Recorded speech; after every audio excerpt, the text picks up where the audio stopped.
Hello મિત્રો, સવારે ready થઈને આપણે આવી ગયા ગોડાઉને હવે આપણે કરી લીધી મંદિરમાં પૂજા. પછી તો મેં ભૂમિકભાઈ અને યુવરાજભાઈએ કરી લીધો માલલોડ. પછી તો જોઈ લો યુવરાજભાઈને પછી તો આપણે ગાડીનો સ્લેપ મારીને આપણે નીકળી ગયા બંદર તરફ. બંદરમાં આપણે અમુક જગ્યાએ માલ આપી ને આપણે નીકળી ગયા માલ દેવા માટે. ત્યાં બાપાને તો તમે જોવ મોરે મોરો જવા દેજો. માતાજીને સમજો હામયું કરવાનો હાલું તો બસ ભૂલ તૈયારી છે, મોરે મોરો આવવા દો.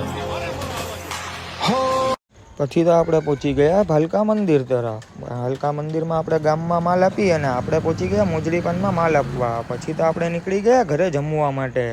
પછી તો જમીને આવી ગયા ભૂમિકભાઈ અને યુવરાજભાઈ. પછી તો આવી ગયા આપણા ગોડાઉનના કુશભાઈ. પછી તો કુશભાઈને મળી આપણે નીકળી ગયા માર્કેટમાં. માર્કેટમાં આપણે ઘણી જગ્યાએ માલ આપ્યો. પછી એક દુકાને માલ આપીને આપણે પહોંચી ગયા બંદરમાં. મિત્રો તમે ખાલી બંદરનો વ્યૂ તો જો સાંજના સમયનો તમને જોયા જ કરશો. જો તમને અમારો વ્લોગ જોવો ગમતો હોય તો લાઇક, શેર અને ફોલો કરી લેજો. હવે મળીશું નવા વ્લોગમાં. જય શ્રી રામ.